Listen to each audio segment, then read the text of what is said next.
बदले थोड़ा सा अपने आप को। याद रखिएगा अब जमीन तंग होती जा रही है, इतनी तंग हो गई है हम लोगों की जमीन कि अब पैर अगला रखने की जगह नहीं। डॉक्टर इकबाल ने आज के लिए कहा था, न संभलोगे तो मिट जाओगे हिंदी मुसलमानों, तुम्हारी दास्तां तक भी न होगी दास्तानों में। अभी वक्त के बिल के हवाले से मुफ्ती साहब कह रहे थे, है हवा पता है किस कंडीशन में हम खड़े, जगहें नहीं मिलेंगी दफन होने के लिए, अपनों के कब्रों पे फातिहा पढ़ने की जगह नहीं मिलेगी। वो दौर आ रहा हम लोगों को, सजदे करने के लिए मस्जिद नहीं मिलेगी। आज वक्त है अल्लाह को राजी करने, आज वक्त है कोशिश करें हमारा रब राजी हो जाए। अगर वो राजी हो जाता है ना, फिर 313 को हजारों पे फतह अता फरमा देता है। ये उसी का काम है कामयाबी देना, उसी का काम है। वो इज्जतों का मालिक भी है, जिल्लत भी उसी की कुदरत में। जिसे चाहे इज्जतों से नवाज दे, जिसे चाहे जलील कर दे, वो इज्जत जिल्लत का मालिक है। इसलिए मेरे अजीज, हम अपने रब को मनाने की कोशिश करेंगे इंशाअल्लाह। और याद रखिएगा, जिन घरों के उसूल तरीके अच्छे होते हैं, उन घरों की आने वाली नस्लें अच्छी होती हैं। मैं अक्सर एक बात कहता हूँ, जमीन अच्छी होती है तो फसल अच्छी होती है, माएँ अच्छी होती हैं तो नस्ल अच्छी होती है।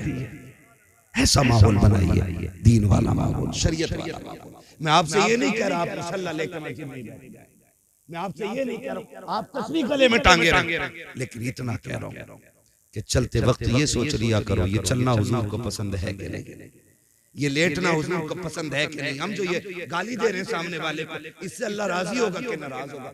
2 मिनट लगेंगे, जबान बंद कर लो कि बड़े गुनाह से बच जाओ।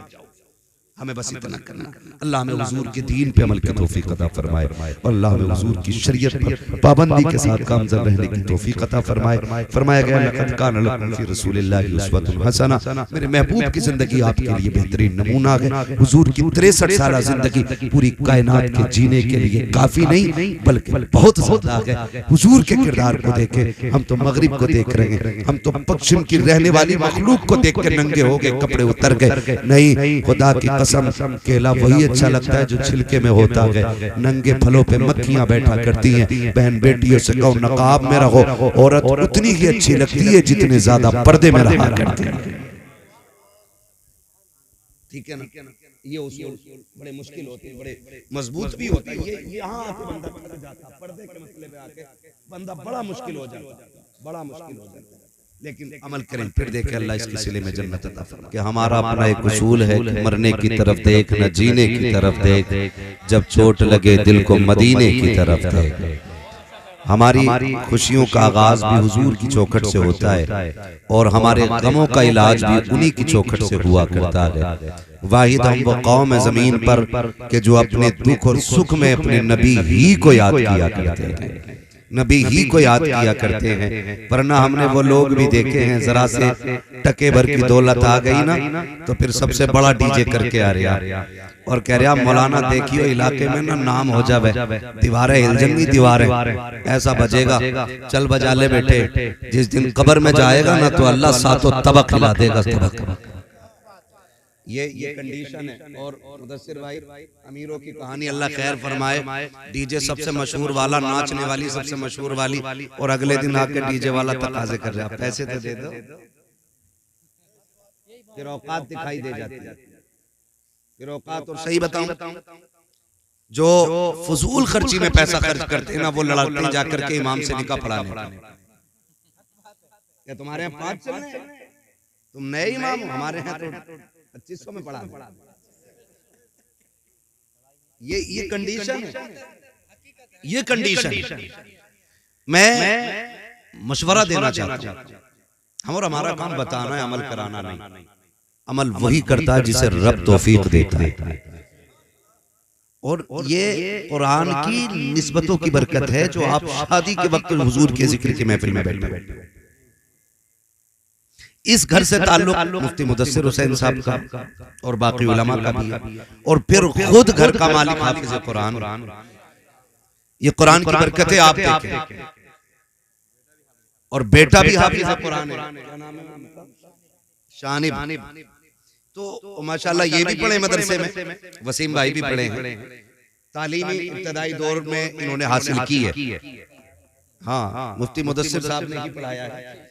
खैर मेरा कहने का मतलब यह है कि ये कुरान से निस्बत की बरकत है, कुरान से निस्बत की बरकत है। खुदा तौफीक देना और शादी का दिन मैसर हो जाए तो डीजे ना बजाना, तमाशे ना करना। खुदा तौफीक दे तो रब रसूल को राजी करने की कोशिश करना। निकाह किसकी सुन्नत है? बोले सारे लोग। जिनकी हो गई है कम से कम वही बोल दे। इन्हें तो तभी पता चलेगा ना जब इनके निकाह में निकाह मिन सुन्नती कहा जाए, है ना। लोग कहते हैं ना बयान किया बरातें तो खूब करी हैं, ठीक है। निकाह किसकी सुन्नत है? बोल दें जरा, मुझे लगे कि आप समझ पा रहे हैं। किसकी सुन्नत है? हुजूर की सुन्नत है। और डीजे इब्लीस। बताओ, सुन्नत के मौके पे हम शैतान को बुलाते हैं। 8 दिन नहीं गुजरते जो बहू अपने असली रूप में आती है। फिर कह रहे ना वहां मियां मिले थे, उन्होंने कहीं कछोछा ले जाओ।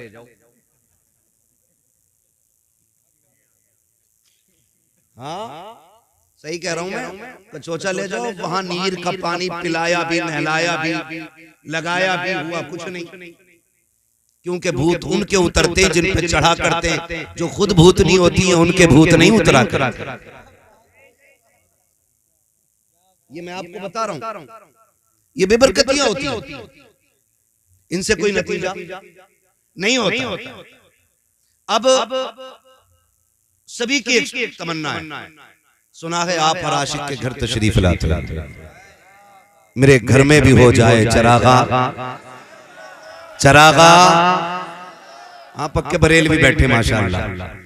मेरे घर में भी हो जाए चरागा या रसूल अल्लाह। लेकिन हमने हुजूर को बुलाया कब?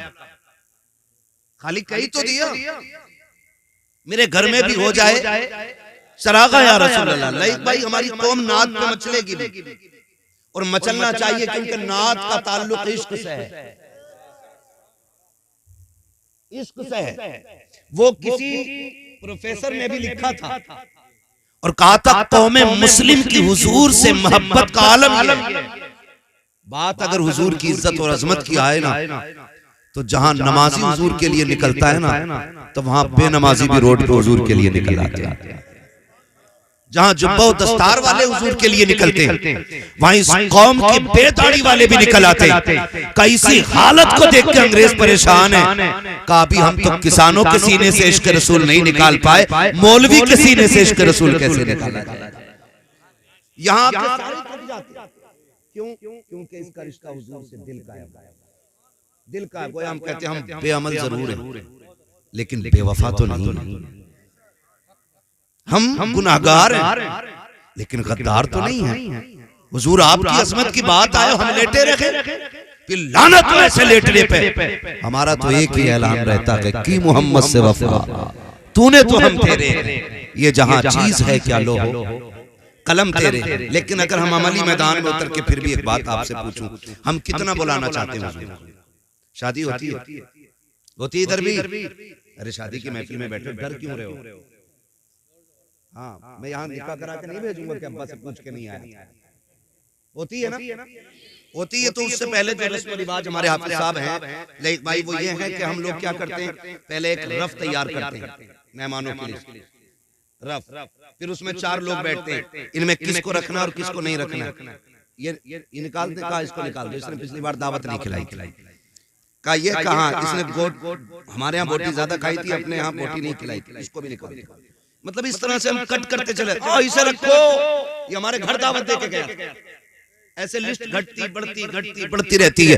फिर बात आती है रिश्तेदारों पे, फिर बात आती है कुर्ब जवार के लोगों पे। जब रिश्तेदारी की बात आती है, लिस्ट बन जाती है ना, तो बेटा कहता अब्बा फूफा को बुलाओगे कि नहीं? कहा क्यों? कहा वो तो नाराज है। तो लोग बाप भी नाराज भी कह देता नहीं, अगर वो नाराज है हम नहीं जाएंगे बुलाने। 4 लोग बैठ के कहते क्यों ना जाओगी जी, तुम्हारे बेटे का हाथ चोटी से रहा है, तुम्हें जाना पड़ेगा, जाओगे और बच रहोगे, हम जाके तुमसे मनवाएंगे उनको। और पूरी कौम प्रेशर डालती है, जबरदस्ती ले जाकर के पैर पकड़वा पढ़ाए जाते हैं। आज के हालात में आपको बता दूं कितने ऐसे मक्कार लोग भी होते हैं कि 3 दिन घर में ही पड़ा रहेगा, जब खाने की बारी आएगी भाग जाता है। कहाँ है फला साहब? कहा वो नाराज है। कहा 3 दिन से तो यही थे। कहा रोटी नहीं खाएंगे जब तक आप अपने किए की माफी नहीं मांगेंगे। इस तरह से शादियों को भी बर्बाद किया जाता है। मैं कुछ और कहना चाहता हूँ, मैं बताना ये चाहता हूँ, जब लिस्ट बनाई जाती है उसमें खालू को भी मनाया गया, ताऊ चचा को भी मनाया गया, सारे रिश्तेदारों को राजी करके लाया गया। लेकिन मुझे बता तो सके, सारे रिश्तेदार आ गए, जरा दिल पे हाथ रख के बताओ, जाके पूरी दुनिया की लिस्ट चेक कर लो,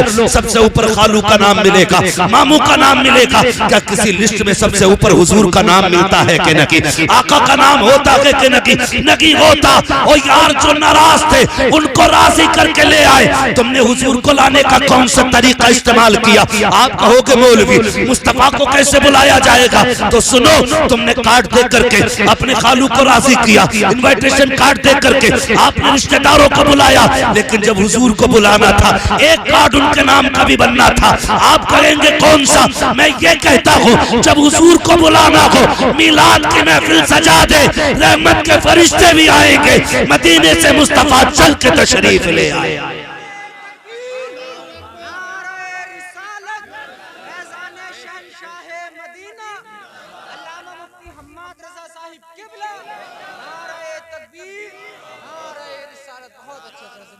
हाँ भाई, महफिल रखो, जरूरी नहीं है अम्माद आए, मुफ्ती मुदस्सिर साहब आए, लयक भाई आए, ये शोहरा, ये उलमा आए, एक भी मस्जिद के इमाम को बैठा के उनकी नात खानी शुरू करा दे।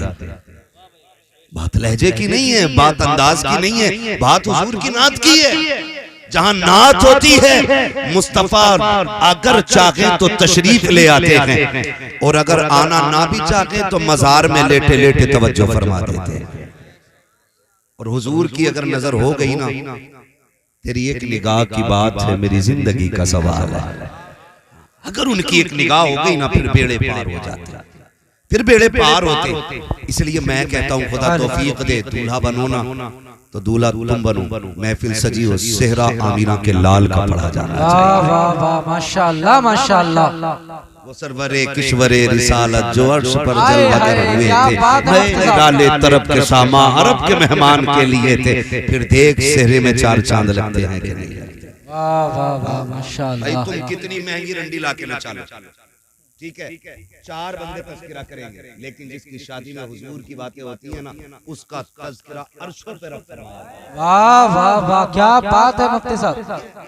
और मैं नौजवानों हाथ जोड़ के कह रहा हूँ, ये सेहरा तेरी कोशिश नहीं है, तेरी मेहनत नहीं है, ये सेहरे उनके बनते हैं जिनकी रब तकदीर बुलंद करता है।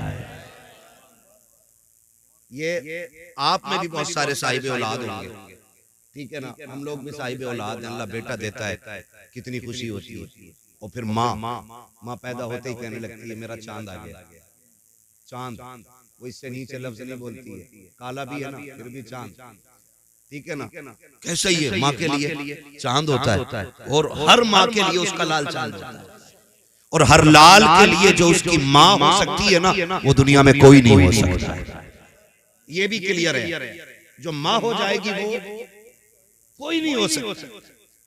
जैसी बेटा पैदा हुआ, माँ कहती मेरा चांद आया, मेरा चांद आया, मेरा चांद आया। कभी अकीके की खुशी, कभी सुन्नतों की खुशी, कभी छठी की खुशी, तरह तरह के नाम से खुशियां होती जा रही हैं। जब बेटे ने शूर की दहलीज पे कदम रखा, 4 महीने 10 दिन का हुआ, बाप ने कहा बिस्मिल्लाह खानी होनी है, इलाके को लुक़मे खिलाए जा रहे हैं, बेटे की बिस्मिल्लाह खानी है। जब बेटे ने शूर की दहलीज पे कदम रखा, अब माँ कह रही है बेटा आ गया है, इसकी दुल्हन सी चांद सी दुल्हन लेके आनी है, चांद का टुकड़ा लेकर के आऊंगी। एक ख्वाब माँ सजाती है। बाप भी जब बेटा जवान होता है, 4 लोगों में जब बैठता है, लोग कहते हैं तुम्हारा भी तो बेटा जवान है, शादी कब करोगे? बाप के कंधे चौड़े हो जाते हैं, बेटे के निकाह की बातें हो रही हैं। मैं खुदा की कसम खा के कहता हूँ लोगों, याद रखना रब का बड़ा इनाम होता है उस शख्स पे, रब जिसके बेटे को दूल्हा बना देता है। वरना हमने यहाँ तक देखा है, शादी में 5 दिन रह गए, बेटे का इंतकाल हो गया, शादी वाले दिन सेरे बांध के निकले और पलट के कफन में लिपट के आए हैं। ये लाजिम नहीं है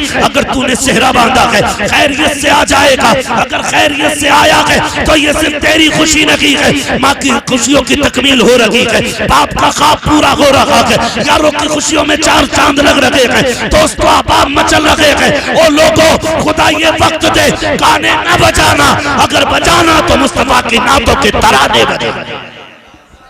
नारे तकबीर, नारे रिसालत, फैजान शहनशाह मदीना, ख्वाजा का हिंदुस्तान, नारे तकबीर, नारे रिसालत। बहुत अच्छी। जिंदगी के सारे काम सिर्फ निकाह पे खत्म नहीं हो जाते, उसके बाद नेक औलाद इंसान के लिए सबसे बड़ी नेमत होती है। नेक औलाद, फर्माबरदार औलाद। पैसे में सुख सुकून नहीं है, सुने सारे लोग, अगर लगता हो ना पैसे वाला मौज में होगा, पता 8 दिन में पूरी पूरी डिब्बी खा जा रहे हैं, गोली होगी, फिर जाके सोता है। सुख चैन दौलत में नहीं, मजा तो तब है औलाद इतनी फर्माबरदार हो कि बाप देखे और उसकी आंखें देखते ही ठंडी हो जाए। ये सबसे बड़ी नेमत, ये सबसे बड़ी नेमत। अगर औलाद फर्माबरदार नहीं तो मैं कहता हूं ऐसी औलाद पे लानत है जो माँ बाप की फर्माबरदार ना। क्या करोगे पूरी जिंदगी का, कोई मतलब नहीं। अगर सुकून दौलत में होता ना तो फिर अमीर 16 घंटे सोता, गरीब 3 घंटे। लेकिन उल्टा है, अगर गरीब को जरूरतें ना उठाएं तो ये 12 घंटे नहीं उठेगा। क्यों? वो कभी गोली नहीं खाता। वो कहा था किसी ने, फुटपाथ पे सो जाते हैं अखबार बिछाकर, मजदूर कभी नींद की गोली नहीं खाता। अमीर होना बुरा नहीं, लेकिन दौलत हजरत उस्मान गनी वाली होनी चाहिए, फिरौन वाली नहीं, शद्दाद वाली नहीं, हामान वाली नहीं। दौलत उस्मान गनी वाली होनी चाहिए जो रब रसूल के रास्ते में लगती रहे। और हम तो कहते हैं, मैं नौजवान बैठे, मैं सबसे कहूंगा मेहनत करें और अमीर बने, ताकि आप माँ बाप का बोझ न बने, बल्कि अपने घर वालों का बोझ उठाने के लायक बन जाए। हर नौजवान कोशिश करे। अब तो आग लग गई है, जिधर को निकल जाओ हर कोने पे लिए बैठा, हर कोने पे बैठा। इतनी ठलवी कौम हो गई हमारी, 3 बजे तक जाग रही है, कोई काम भी नहीं है। ठलवे कह रहे दुआ कर दो कोई रोजगार मिल जाए।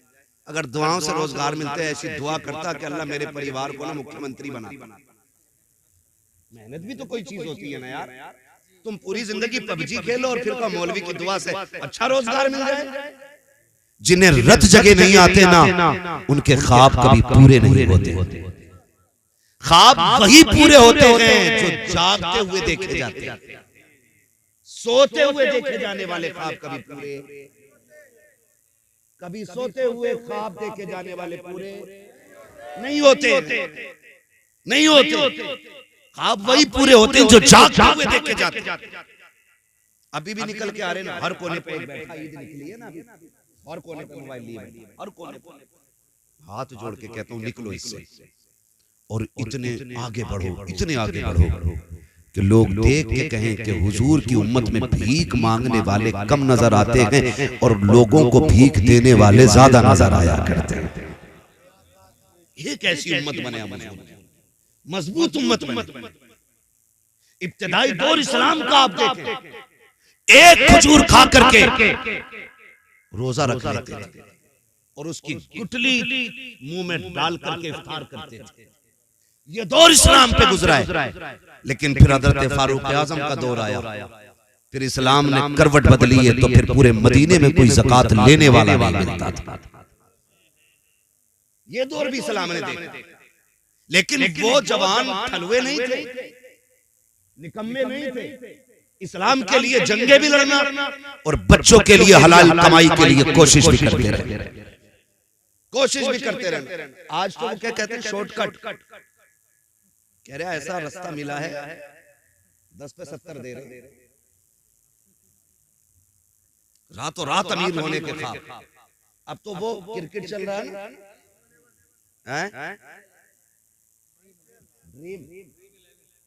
ड्रीम 11।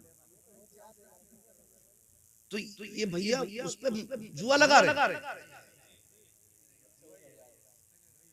उसको सट्टा ही है, वो भी एक किस्म का सट्टा है। लग गया आधा हो तो लग गया, वरना मुंह देख रहे, रोज लगा रहा है। कितने पैसे लगते? बहुत आगे हो।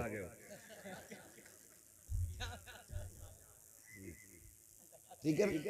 मैं आपको बताना चाहता हूँ, हमारे 1 रुपए की वैल्यू जानते हैं आप? 1 रुपए की वैल्यू फरमाया गया अगर मोमिन की हलाल कमाई का 1 रुपया कब्र में गिर जाए, तख्ते लगा दिए गए, हुक्म यह है कि तख्ता हटाया जाए, पहले रुपया निकाला जाए, फिर दफन किया जाए। तुम्हारे 1 रुपए की वैल्यू ये है, और लालच लेकर डूब गया हमें, शॉर्टकट के चक्कर में हराम पे उतर आए हम।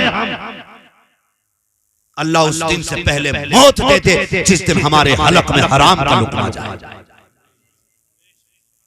हलाल, इमाम गजाली से किसी ने कहा था हुजूर दुआएं कब कबूल होती? अब तो रस्म चल गई है, दुआ करिए। उन्होंने भी कह दी ठीक है जा, अल्लाह तेरा भला करे। और पता चले जो कह रहे भला करे उसका सबसे ज्यादा बिगड़ा हुआ मसला है।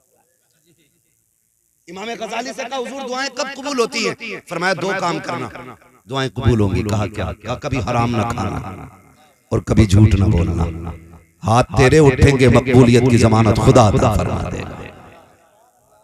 ये 2 काम करने थे, लेकिन हम शॉर्टकट के चक्कर में निकल गए। इससे भी शॉर्टकट ये है, लल्ला जवान हो गया 10 लाख तलौंडिया वाला दे गई। अपनी मर्जी से बेटी वाला कायनात उठा के दे दे, उसकी मर्जी है। भीख मांगने वाले पैदा हो गए। 4 बेटे तो हिसाब लगा रहा, 10 कलवा में, 10 मलुआ में, 10 बब्बन में, 10 अच्छन में, कितने लाख हो गए? 40 लाख का ऐसे ही शॉर्ट रास्ते से अमीर बन जाएंगे। जहेज में मांगा गया 1 भी रुपया हराम हराम हराम। ये शरीयत है,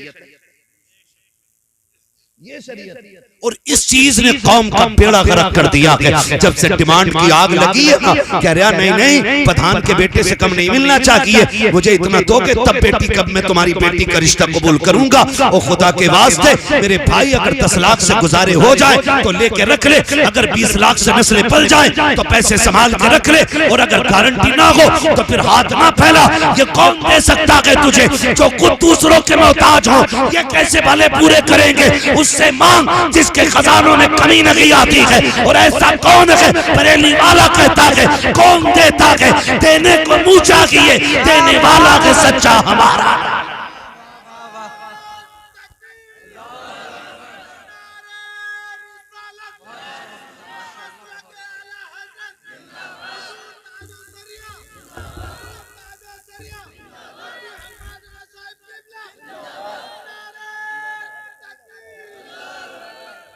जो है सारे लोगों की डिमांड तो नहीं करेंगे इंशाअल्लाह। बहुत कम हाथ उठे, लग रहा सारा बिजनेस यही है। ये बीच वाले लोग क्यों हो गई है भाई? जिनकी हो गई है तो वो अपने बेटों की नियत ना करें कि अल्लाह के मेले में। हाँ, कई बार हजरत ऐसा हो जाता हाफिज साहब, अब्बा दीवाना हो जाता है, कहता भैया 2 सूद से कम की पिलाई ना हो, 2 इंची से कम की पिलाई ना हो।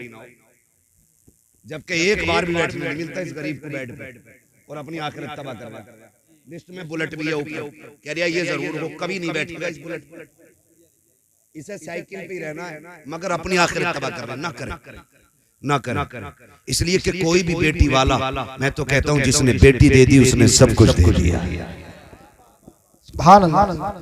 जिसने बेटी दे दी उसने सब कुछ दे दिया।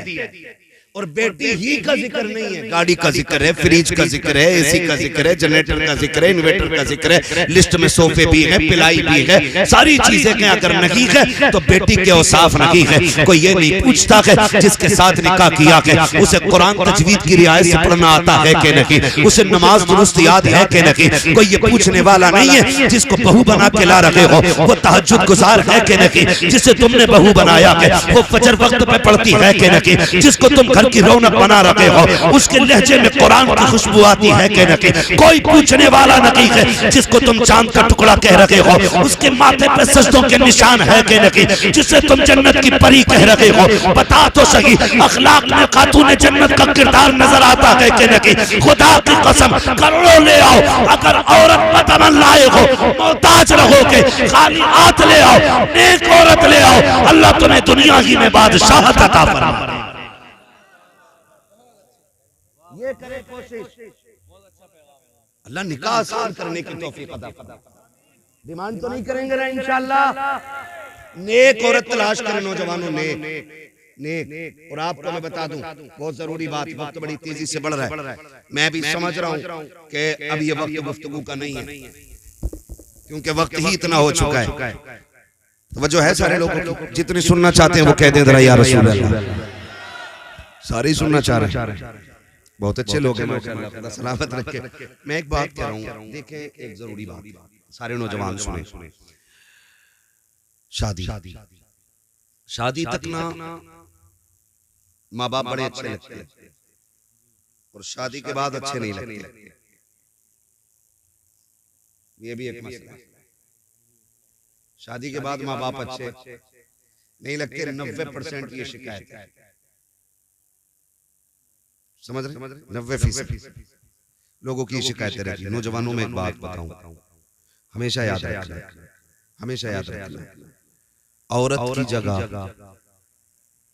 दिल में है, और औरत तुम्हारे दिल में रहती है, लेकिन तुम माँ बाप के दिल में रहते हो, ये याद रखना। तुम औरत को दिल में रखते हो और तुमको माँ बाप दिल में रखते हो, इसलिए तुम्हारे लिए दुनिया में सबसे बड़े माँ बाप रहने चाहिए। उसमें मैं भी अपने आप को शामिल कर रहा हूं, हम सब के लिए सबसे ज्यादा अहम माँ बाप होने चाहिए।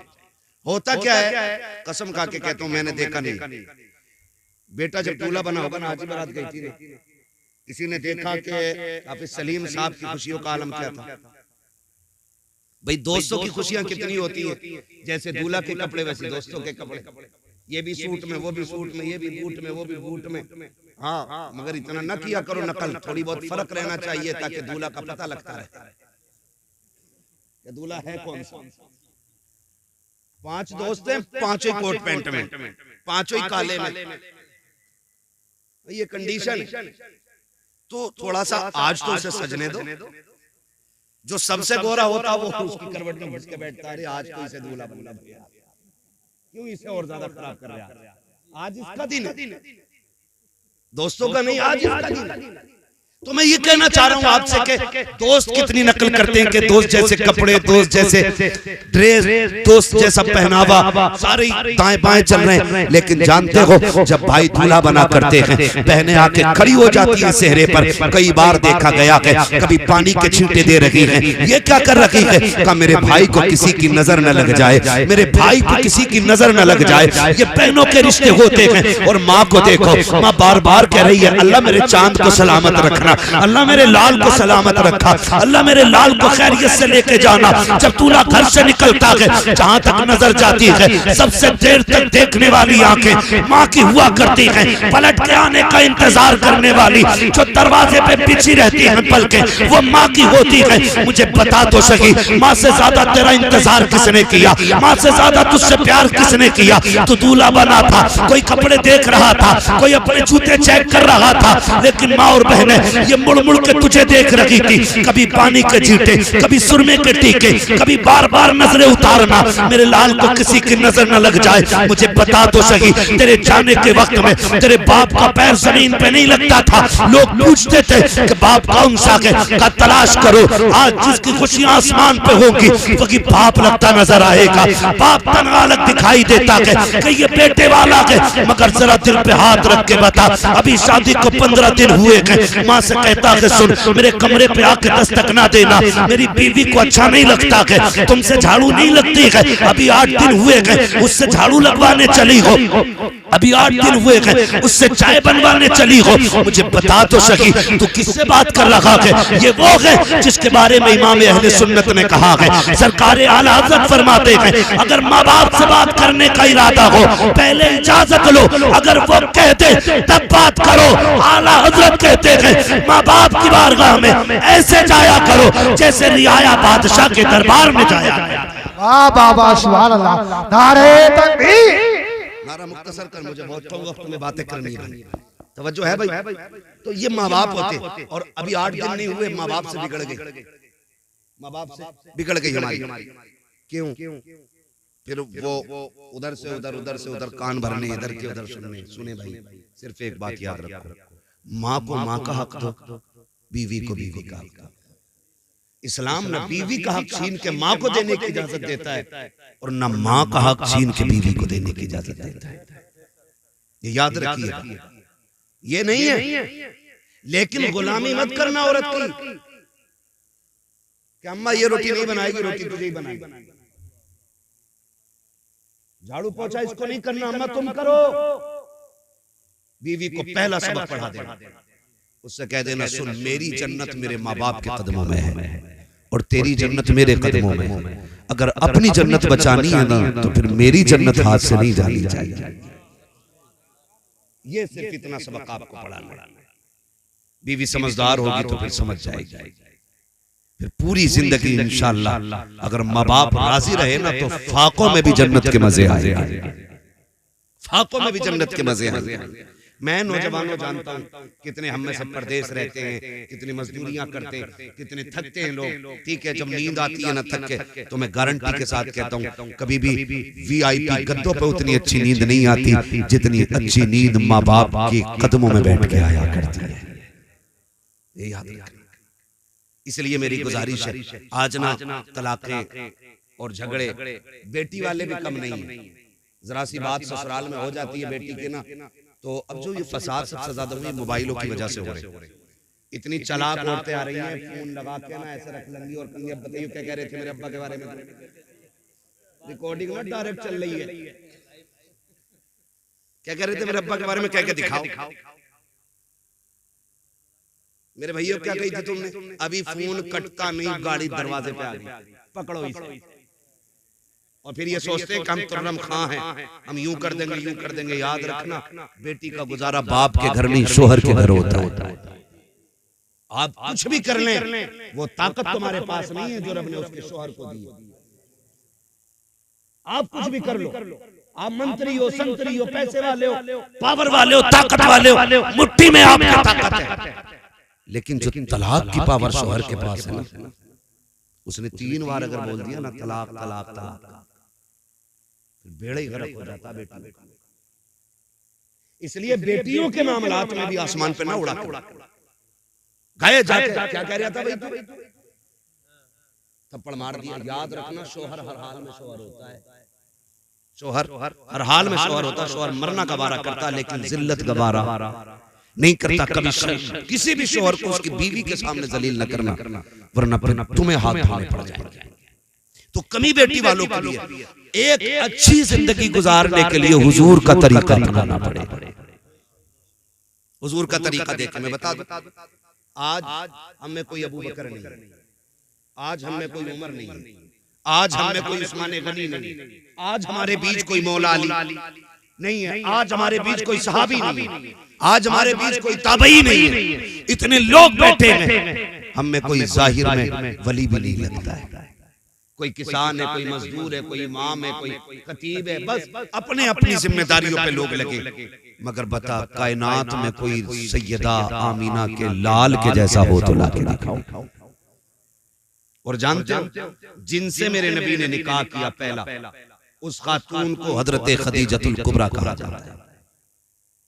क्या कहा जाता है? हजरत खदीजतुल कुबरा। ये हुजूर की पहली बीवी, हुजूर के साथ 25 साल गुजारे। कितने? 25 साल गुजारे। इनका लेवल क्या है?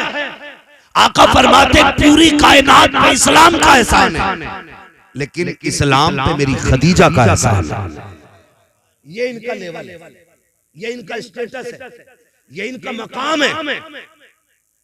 आका फरमाते पूरी कायनात पे इस्लाम का एहसान, लेकिन खदीजा वो है जिसका इस्लाम पे एहसान। अब आप जरा देखें, एक दिन मेरे नबी की अम्मी हजरत हलीमा सादिया रज़ियल्लाहु ताला, ये कौन है? ये हुजूर की रिज़ाई अम्मी। कैसी अम्मी है? रिज़ाई अम्मी उस माँ को कहा जाता है जिसने दूध पिलाया हुआ अपना। हकीकी माँ वो होती है जिसने पैदा किया, रिज़ाई वो होती है कि जिसने सिर्फ दूध पिलाया वो। हजरत हलीमा सादिया वो है जिन्होंने दूध पिलाया है। एक दिन इत्तेफाक से सफर करते करते मुस्तफा की चौखट तक आ गई, आकर के बैठी है हजरत खदीजतुल कुबरा रज़ी अल्लाह ताला अन्हा सामने खड़ी है। आका जो हुक्म दे रखे हैं तोड़ के लाती है, ला के दे देती है, तोड़ के लाती है, जाती है, ला करके दे देती है। जब तक हजरत हलीमा घर में रखी, हजरत हलीमा जब तक घर में रखी, हजरत खदीजतुल कुबरा बैठी नहीं थी। जब आप रुखसत हो गई, मेरे नबी ने उम्मुल मोमिनीन हजरत खदीजतुल कुबरा का हाथ पकड़ा और कहा था शरीक हयात एक बात तो बताओ, जब तक मेरी माँ घर में रखी तुम बैठी क्यों नहीं थी, खड़ी क्यों रखी? कहा महबूब वो आपकी माँ है, अगर आपकी माँ है तो मेरी भी माँ है। मैं इस डर से नहीं बैठी थी कहीं वो किसी चीज का हुक्म दे और मुझे उठने में ताखीर हो जाए, मैं इसलिए खड़ी रखी कि जो आपकी माँ बोलती रखे खदीजा तोड़ के करती रखे। कहा महबूब ये निजाम जमाने को बता रहा है कि जो शोहर की माँ होती है उसी तरह बीवी के लिए वो उसकी भी माँ हुआ। अल्लाह सुभान अल्लाह। और आज शोहर खुद कह रहा लेटी रहे तेरे सिर में दर्द है, अम्मा रोटी डाल दिए दो। शोहर नहीं ये दलाल है। हद हो गई भाई, हद हो गई। चापलूसी की भी हद हो। माँ बाप हजरत खदीजतुल कुबरा खड़ी रही, आज तो देख के खड़ी नहीं होती जनाब। और कंडीशन कुछ बेगैरत घरानों की ऐसी है कि दुपट्टे भी सर पे नहीं रखती ससुर को देख के। और बहुएं कहती बड़े मियां कहां? बहुएं इसलिए बड़े मियां कह रही हैं क्योंकि बेटा खुद कह रहा ना हाजी जी कहां? अपने अब्बा को प्रधान मुखिया हाजी जी अब्बा कहते हुए इसकी जबान टूट रही है। नसीब वाले जिनके सर पे बाप का साया होता है, नसीब वाले मुकद्दरों वाले जिनके सर पे ममता का आंचल होता है। प्रधानी कह रहे हो, हज्जन कह रहे, माँ कहा करो माँ। अल्लाह ने इस लफ्ज में इतना सुकून रखा है कि जब चोट लगती है ना तो पहला लफ्ज माँ निकलता है। कभी बच्चों को देखो, बाप की गोद में होगा चोट लग जाए तो कहेगा अम्मा।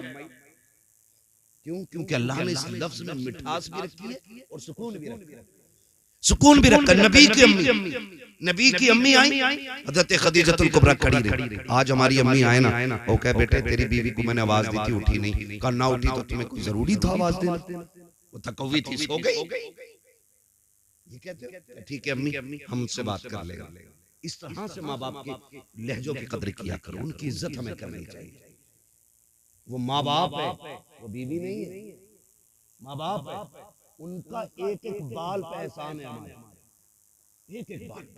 अगली बात करने लगे निजाम मुस्तफा घरों में लाइए, फिर देखिए घर कैसे जन्नत लगती है, घर कैसे जन्नत लगती है। आज धीरे धीरे वो तुम्हें माँ बाप से दूर करती है, फिर बहनों से दूर करती है, फिर भाइयों से अलग कर देती है, और फिर जब अपनी पे आती है खुद जूता लेके खड़ी हो जाती है। फिर कहते हो तावीज दे दो मौलाना, बीवी फर्माबरदार नहीं। मरखाना बैल तूने नाथ लिया, एक बीवी कंट्रोल नहीं। अब हमसे कहाँ मुंह बंद हो रहा है भाई? ये मुंह तुझे बंद करना था। तो कंडीशन ये हो जाती है, फिर क्या? फिर तो आ रहा थक के, वो कह रहा पानी लाइए जरा, कह रही पी लो। मैं कौन सी थाली थी सुबह से? तुम्हें क्या लग रहा है मैं खाली बैठी थी? का गुड्डू को नहलाया, बब्बो के कपड़े धोए, पोछा लगाया, फ्रिज साफ किया। शोहर से ज्यादा अपने काम गिना देती है। ये मक्कार औरतों की निशानी होती है। मक्कार बदअमल औरतों की पहचान है। जो फर्माबरदार होती है ना, शोहर की पहली आवाज पे दौड़ जाती है। पहली आवाज, शोहर थक के आया, खुद बीमार होकर पड़ गई।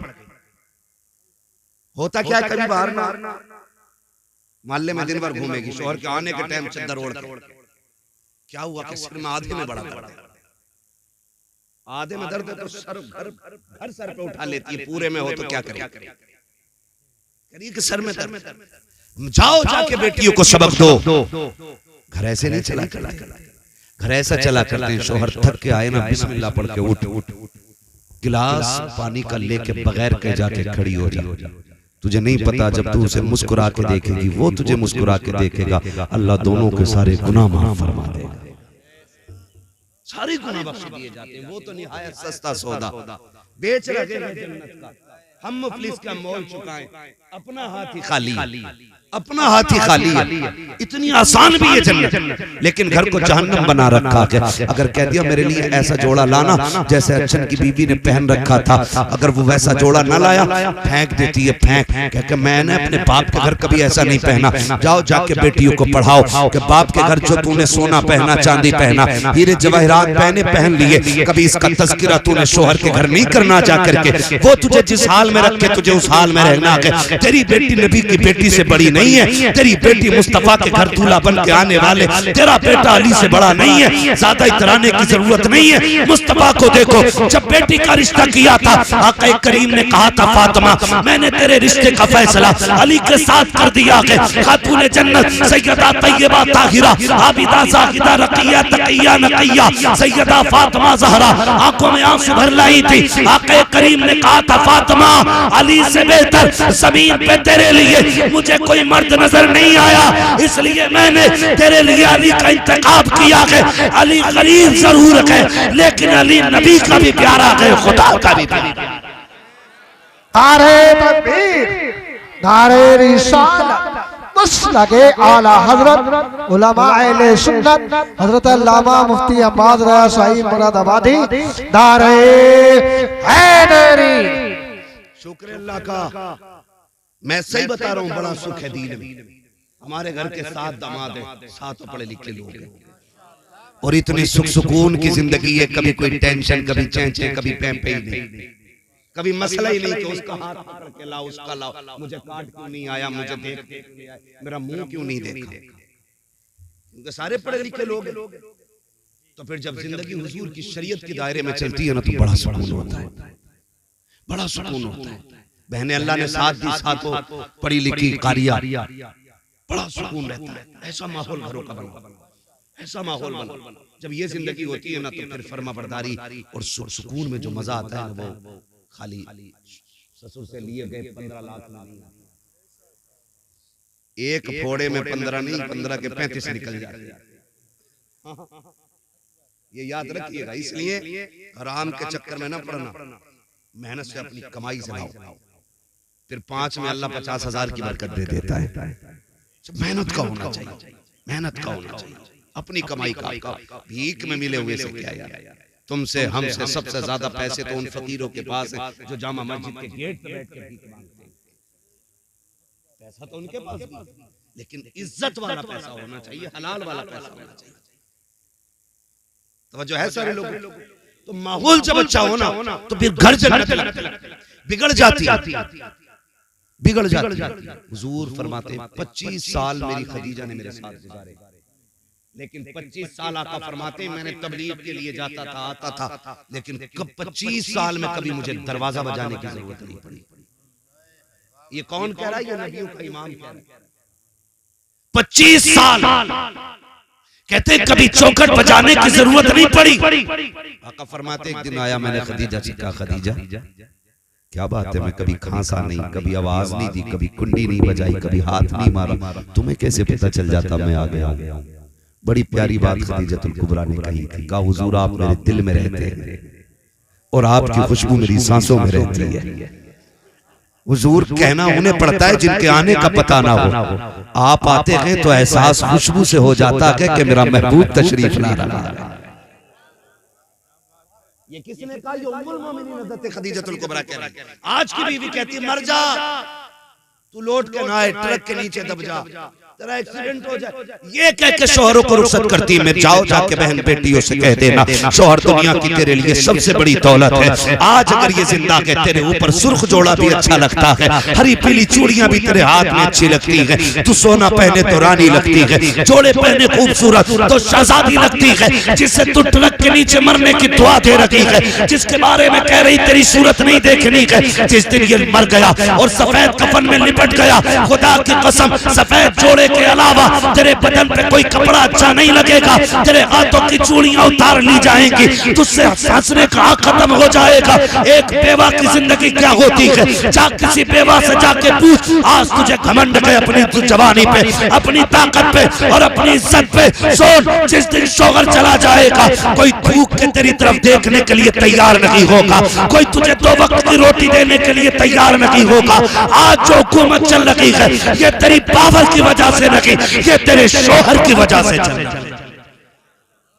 इसलिए जाओ, जाके बेटियों से कह देना कभी शोहर की मौत ना मांगना, मौत ना मांगना। अल्लाह तौफीक दे, ये घर से निकले फिर मुसल्ले बिछा, फिर झोली फैला के अल्लाह सुहाग के जोड़े में छोड़ के गया है सुहागन मिलाना।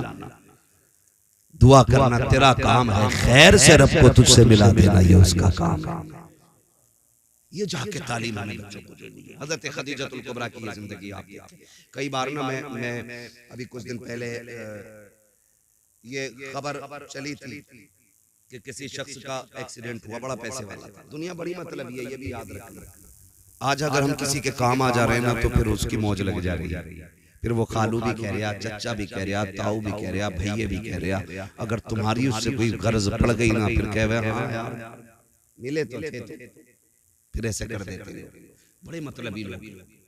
वो नौजवान उसका एक्सीडेंट हुआ, बड़े पैसे वाला था, उसके 50 से ऊपर दोस्त थे। कहते जब मेरा एक्सीडेंट हुआ इत्तेफाक देखे रीढ़ की हड्डी टूट गई, तो नसें उसकी जो डैमेज हो गई, फिर हाथ पैर काम करना छोड़ गए। उसने कहा फिर सारे दोस्त भी छोड़ गए, यहाँ तक कि जब हाथ पैरों ने काम छोड़ा बीवी भी तलाक लेके चली गई। उसने कहा तेरे जैसे मोहताज के घर में क्या रहना। उसने रो के कहा था, उसने कहा जब मुझे होश आया मैं जब भी सुबह को उठ के ना आंखें खोलता कोई और नहीं, मेरे बिस्तर पे मेरी माँ बैठी हुई मिला करती थी। दुख में दुनिया छोड़ जाती है, माँ बाप नहीं छोड़ा करते, माँ बाप नहीं छोड़ा करते। ये दुख में नहीं छोड़ते, तुम इन्हें सुख में छोड़ गए। ये परेशानियों में नहीं छोड़ते, तुम इन्हें राहत के वक्त छोड़ गए। नहीं तुम्हारा खर्चा हमसे नहीं उठता, गैरत नहीं आती है। अमीर बनना है तो माँ बाप पे खर्च किया करो, अमीर बनना है उनके खर्चे उठाया करो। अल्लाह इतना देगा तेरी 7 पुश्तों से संभाला नहीं। याद रखिएगा, पानी उसी बर्तन में मजीद आता है जिसका कम होता है। जो पहले से भरा रखा रहेगा वो सड़ तो जाएगा, उसमें नया पानी बोले नहीं आ सकता ना। नए पानी के लिए बर्तन का खाली होना जरूरी है, और खाली वहां करो जहां हरियाली होती हो। माँ बाप से ज्यादा खुशहाली किसके चेहरे पे नजर आएगी? इनके ऊपर खर्च करो, इनके ऊपर खर्च करो। आप तारीख का ये बाप पढ़े और जाओ जाके बेटियों को भी ये समझाओ, बेटों को भी समझाओ। और मैं एक बात बता दूं, मैं सिर्फ बहू के हवाले से नहीं कर रहा हूं, मैं शोहर के हवाले से भी अगर बात करूं बड़ा वक्त लग जाएगा। सिर्फ इतना बता दूं, हुजूर ने बीवियों के साथ कैसे रवैया किया। ताली दोनों हाथ से बचती है, एक से नहीं, खाली औरत ही नहीं, आपको भी उसकी इज्जत करनी पड़ेगी, उसको रिस्पेक्ट देनी पड़ेगी ताकि उसका हौसला बुलंद रहे। ये नहीं कि हम औरत को पैर की जूती समझने लग जाए, ऐसे जिंदगी नहीं। उम्मुल मोमिनीन हजरत आयशा सिद्दीका रज़ियल्लाहु तआला अन्हा फरमाती, एक दिन ना दरवाजा बजा, कहती जब दरवाजा बजा ना तो मैंने कहा कौन है, अंदर आ जाओ। कहते एक बूढ़ी अंदर आई, कमर झुकी हुई थी। उसने कहा खदीजा तेरा शौहर नजर नहीं आ रहा। कहती उन्होंने इतना कहा, हुजूर बिस्तर से बड़ी तेजी से उठे, आपने तैबन संभाला, फौरन बाहर तशरीफ लाए।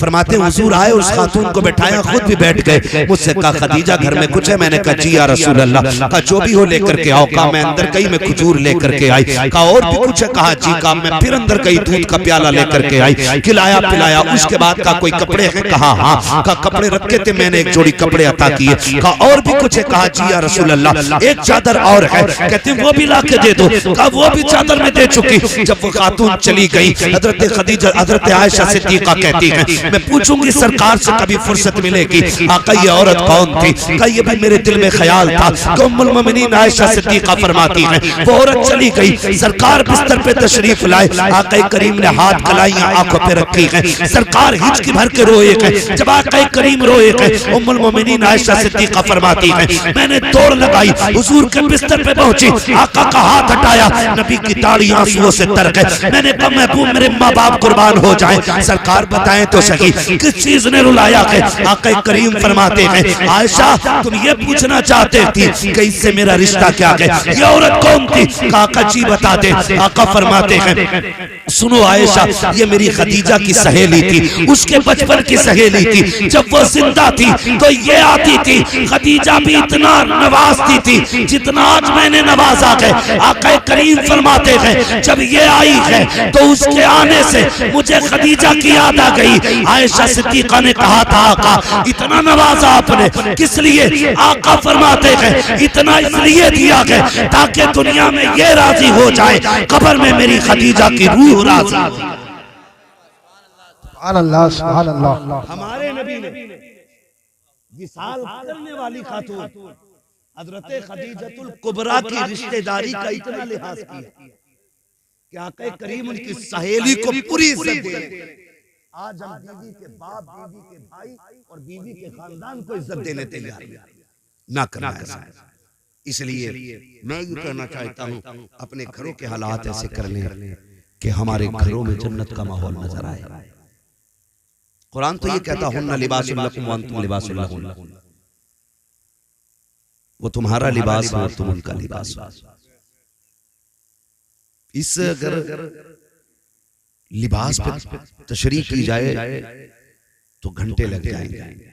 बस इतना समझ लें कि कोई भी बीवी शोहर का राज खुद से अलावा दूसरे से कहे ही ना, अच्छाई या बुरा। और शोहर अपनी बीवी की कोई भी बुराई या ऐब तीसरे से न कहे। घरों में तब आग लगती है जब घर मियां बीवी के झगड़े में कोई तीसरा आदमी एंट्री करता है, चाहे वो लड़के की तरफ से एंट्री हो उसकी या लड़की की, फिर वो अच्छा बनने के चक्कर में गले कटवा देता है। इसलिए आपसे मेरी गुजारिश है घरों को जन्नती माहौल में तब्दील करें, जन्नती माहौल में तब्दील करें। हम एक दूसरे का ख्याल रखें, एक दूसरे का ख्याल रखें, वो हमारा रखें हम उनका रखें, फिर देखें अल्लाह घरों में कितना सुकून अता फरमाएगा। आज हाफिज साहब क़िबला ने बेटे के निकाह के मौके पे इस महफिल को इसीलिए रखा था ताकि इस महफिल के जरिए लोगों तक हुजूर का दीन पहुंच जाए, हुजूर का दीन पहुंच जाए। आज के बाद अगर एक औरत अपने शोहर को इज्जत देने लग जाए या एक शोहर अपनी बीवी का हक अदा करने लग जाए तो समझ लेना आपका बुलाना कामयाब है, हमारा आना कामयाब है। अल्लाह हमें हुजूर के दीन पे अमल की तौफीक अता फरमाए। 1 घंटा हो चुका है, वक्त भी काफी है, कल वलीमा भी आप लोगों को खाना है ना, फिर सोना भी है थोड़ी देर, और भी हमारे जो नात खां रह गए उनको भी आपको सुनना है। खुदा सलाम। बड़े नाराज लग रहे हो आप। नहीं तो देखो 1:45 बज गए, समझ रहे मेरी बात? अल्लाह तौफीक दे, बस इतना वादा करेंगे इंशाअल्लाह डीजे नहीं बजाएंगे। ये पीछे वाले क्यों नहीं कर भाई, कर लो वादा, अगर मन में हो तो, ना हो तो फिर तुम्हारी मर्जी, जिसका मन चाहे वो बात करे। डीजे तो नहीं बजवाएंगे इंशाअल्लाह, बिल्कुल बंद किया जाए, वरना हम जिस कंडीशन में आज चल रहे हैं ना, काबिले रहम है हम लोग, काबिले रहम। सारे दुश्मन ताकतें आज हमारे पीछे लगी हुई, सारी दुश्मन ताकतें। तुम्हें क्या बताऊं, मेरी करवट में पिपलसाना है, ईद नहीं गुजरी है, 2 नुमाइशें लगी और सारी लड़कियां उसमें जा रही। हमारी बेगैरती की इंतहा हो गई। पैसे वाला होना बड़ी बात नहीं, गैरत वाला होना बड़ी बात। वाह वाह वाह। पैसे लानत है। कई जगह पे ईद डीजे बजा के मनाई गई। हाँ, अभी टांडे से निकल करके 1 घंटा जाम में फंसे रहे, ईद चल रही है। कौन सी बदमाशी नींदों में नहीं हो रही? इस उम्मत पे अगर ये जालिम मुसल्लत नहीं होंगे तो फिर क्या जिब्रील आएंगे बचाने के लिए? ओ भाई, मौत आनी है, मौत। चाहे नकाब पहन के मेले में जाए या नंगी होके मेले में जा, मेले का मैं तो एक बात जानता हूं, अगर इस्लाम औरत को मस्जिद में जाने की इजाजत नहीं देता है तो मेले में जाने की ये बाप होता कौन है जो इजाजत दे रहा है? अगर उसे जाने की इजाजत होती भीड़ में तो पहले इस्लाम ये कहता ना चल जुमा पढ़ लेकर, जब इस्लाम जुमे की इजाजत नहीं देता तो बेगैरत झूले पे बैठने की इजाजत किसने दी? और फिर जब चौक में आएंगे तो मौलवियों के भी उस्ताद लगेंगे, कलाइयां चढ़ा के कहेंगे हाँ हम जाने मौलवियों को। बेगैरत तेरे जैसे दौलत वाले बेगैरत से तो गरीब 5 वक्त नमाज पढ़ाने वाला इमाम 1 लाख दर्जे ज्यादा अच्छा। उस पे पैसा नहीं है मगर गैरत तो है। हमारी कौम की गैरत का जनाजा निकल गया। शर्म आती है, तकलीफ होती है, फिर कहते हैं वो उसके साथ भाग गई, वो कपिल के साथ भाग गई, वो फलां क्यों नहीं भागेगी? जब तुम शरीयत की हदें तोड़ोगे अल्लाह तुम्हें उजाड़ के रख देगा। याद रखिए, ये जुमले न समझना, ये कड़वी सच्चाई है। उसके दीन से खेलोगे वो तुम्हारी नस्लें उजाड़ देगा। और कोई माई का लाल ऐसा पैदा नहीं हुआ जो खुदा से सामने से झगड़ा। समझ रहे हो? डरें अल्लाह के अज़ाब से, बदले अपने तरीके को, वादा करें इंशाअल्लाह कभी डीजे बजेगा तो देखेंगे भी नहीं जाकर। हालात ये ऐसे ऐसे गंदे गाने चल रहे हैं कि आदमी मर्दों को तो गैरत आ जाती है, जो बहन के सामने डीजे बजवा रहा है उस बेगैरत को गैरत नहीं आ रही, नहीं होनी चाहिए। अल्लाह तौफीक दे, फितनों से निकले। खुदा सबको बेटे दे, उनके सेहरे बंदे और उनकी शादियां हों, बातें हुजूर की होने लग जाए, फिर तज़किरे फरिश्तों में भी हों, रब अर्शों पे तज़किरे करे। फिर देखें इंशाअल्लाह अगर सुन्नत के मुताबिक हमने निकाह अपने आसान कर लिया और हुजूर की महफिलें सजा दी तो हो सकता है हमारी 5000 बारात के खाने का तज़किरा वहां ना हो, हुजूर की 4 नातें सुनाने और सुनने वालों का तज़किरा होने लग जाएगा। ये करेंगे इंशाअल्लाह। वो बदले थोड़ा सा अपने आप को। याद रखिएगा अब जमीन तंग होती जा रही है, इतनी तंग हो गई है हम लोगों की जमीन कि अब पैर अगला रखने की जगह नहीं। डॉक्टर इकबाल ने आज के लिए कहा था, न संभलोगे तो मिट जाओगे हिंदी मुसलमानों, तुम्हारी दास्तां तक भी न होगी दास्तानों में। अभी वक्त के बिल के हवाले से मुफ्ती साहब कह रहे थे, है हवा, पता है किस कंडीशन में हम खड़े, जगहें नहीं मिलेंगी दफन होने के लिए, अपनों के कब्रों पे फातिहा पढ़ने की जगह नहीं मिलेगी। वो दौर आ रहा हम लोगों को, सजदे करने के लिए मस्जिदें नहीं मिलेंगी। आज वक्त है अल्लाह को राजी करने, आज वक्त है कोशिश करें हमारा रब राजी हो जाए। अगर वो राजी हो जाता है ना, फिर 313 को हजारों पे फतह अता फरमा देता है। ये उसी का काम है कामयाबी देना, उसी का काम है। वो इज्जतों का मालिक भी है, जिल्लत भी उसी की कुदरत में। जिसे चाहे इज्जतों से नवाज दे, जिसे चाहे जलील कर दे, वो इज्जत जिल्लत का मालिक है। इसलिए मेरे अजीज हम अपने रब को मनाने की कोशिश करेंगे इंशाअल्लाह। और याद रखिएगा जिन घरों के उसूल तरीके अच्छे होते हैं उन घरों की आने वाली नस्लें अच्छी होती हैं। मैं अक्सर एक बात कहता हूँ, जमीन अच्छी होती है तो फसल अच्छी होती है, माएँ अच्छी होती हैं तो नस्ल अच्छी होती है। ऐसा माहौल बनाइए, दीन वाला माहौल, शरीयत वाला माहौल। मैं आपसे ये नहीं कह रहा आप मुसल्ला लेकर मस्जिद में जाएं, मैं आपसे ये नहीं कह रहा आप तस्बीह गले में टांगे रखें, लेकिन इतना कह रहा हूँ कि चलते वक्त ये सोच लिया करो ये चलना हुजूर को पसंद है कि नहीं, ये लेटना हुजूर को पसंद है कि नहीं। हम जो ये गाली दे रहे हैं सामने वाले को, इससे अल्लाह राजी होगा कि नाराज होगा? 2 मिनट लगेंगे, जबान बंद कर लो कि बड़े गुनाह से बच जाओ। हमें बस इतना करना, अल्लाह हमें हुजूर के दीन पे अमल की तौफीक अता फरमाए और अल्लाह हमें हुजूर की शरीयत पर पाबंदी के साथ कामयाब रहने की तौफीक अता फरमाए। फरमाया गया लक़द कान लकुम फ़ी रसूलिल्लाहि उस्वतुन हसना, मेरे महबूब की जिंदगी आपके लिए बेहतरीन नमूना है। हुजूर की 63 साल जिंदगी पूरी कायनात के जीने के लिए काफी नहीं बल्कि बहुत ज्यादा है। हुजूर के किरदार को देखे, हम तो मगरिब को देख रहे हैं, हम तो पश्चिम की रहने वाली मखलूक को देख के नंगे हो गए, कपड़े उतर गए। नहीं, खुदा की कसम केला वही अच्छा लगता है जो छिलके में होता है। नंगे फलों पे मक्खियां बैठा करती हैं। बहन बेटियों से कहो नकाब में रहो, औरत उतनी ही अच्छी लगती है जितने ज्यादा पर्दे में रहा करते हैं। ठीक है ना? ये उसूल बड़े मुश्किल होते हैं, बड़े मजबूत भी होते हैं। ये यहाँ आके बंदा फंस जाता है, पर्दे के मसले पे आके बंदा बड़ा मुश्किल हो जाता है, बड़ा मुश्किल हो जाता है। लेकिन अमल करें, फिर देखें अल्लाह इसके सिले में जन्नत अता फरमाता है। मैं झूठ नहीं बोल रहा हूँ, ये मेरे बहनों ही, इन्होंने मेरी सिर्फ उस बहन को देखा जो इनके निकाह में, मेरी 7 बहनों में से सिर्फ उसको देखा जो इनके निकाह में, उसके अलावा किसी दूसरी को आज तक देखा नहीं, क्योंकि सारी पर्दा करती है। और ये हर दामाद का मसला है, ये नहीं कि सिर्फ इन्हीं का मसला है। ऐसा अमल कराओ, फिर खुदा की कसम बहन बेटी कब्र में जाएगी ना तो सिर्फ उसकी कब्र जन्नत नहीं बनेगी, उसके सदके में अल्लाह हम सब की कब्र जन्नत बना देगा। करेंगे इंशाअल्लाह। और कोई बड़ी बात नहीं है हुजूर के दीन के लिए। हाँ, कुछ दिन झगड़े होते हैं, कुछ दिन लोग बातें करते हैं कि नहीं उनके यहाँ तो मेहमान को इज्जत नहीं मिलती, उनके यहाँ तो बाहर बैठाया जाता है, उनके यहाँ तो पानी नहीं मिलता, उनके यहाँ नहीं जाना, कुछ दिन बातें होंगी। लेकिन हमें दुनिया से क्या मतलब है, हमें तो अपने रब रसूल से मतलब है।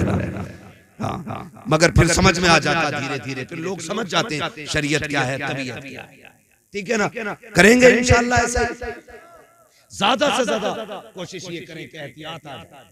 मैं समझता हूँ एकदम इतना पक्का पर्दा तो नहीं हो सकता है, लेकिन धीरे धीरे एहतियात करेंगे ना तो हर घर के अंदर कनीज़े फातिमा ज़हरा नजर आने लग जाएगा। हर घर के अंदर कनीज़े फातिमा ज़हरा। ठीक है ना, जिस तरह देखो दाढ़ी जो नहीं रखते ना, उनसे को रख लेकर थोड़ी सी बड़ी हुई तो खुजाट हो जाता। हाँ, जो टोपी नहीं ओढ़ते, जुमे के दिन ओढ़े तो रकात पढ़ के ना ऐसा होता है, गर्मी लगने लगी। और हम लोग हर वक्त टोपी ओढ़ने वाले लोग, हम अगर टोपी उतार दें तो ऐसा लगता है जैसे हमने कपड़े उतार दिए, क्योंकि आदत हो गई। जिनके दाढ़ी नहीं उन्हें बोझ लगता है, जिनके है उन्हें पता ही नहीं लगता है। और पता नहीं है, खुदा की कसम चेहरे पे दाढ़ियां सजा लो, 100 ग्राम के तावीज लटकाने से बच जाओगे। ये सबसे बड़ा तावीज। और इसके बारे में फरमाया गया कि दाढ़ी कब्र में लेके जाओ, फरिश्ते भी हया करते हैं। और फरमाया गया जिसके चेहरे पे दाढ़ी होती है ना, हुजूर उसे कब्र में देख के मुस्कुराने लग जाया करते हैं।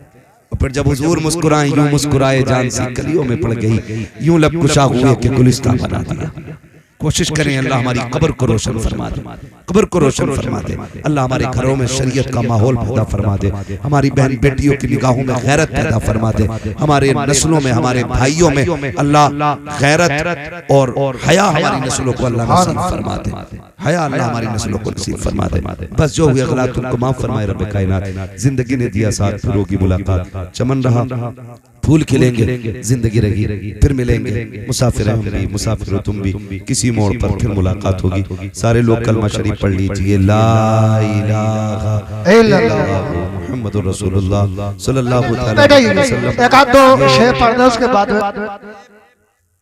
ये जलसे नूर जिंदाबाद पाइंदाबाद हाफिज साहब जिन्होंने इस महफिल को सजाया, अल्लाह इनकी नस्लों को सलामत रखे। और हमारे जिस भाई वसीम भाई का निकाह हुआ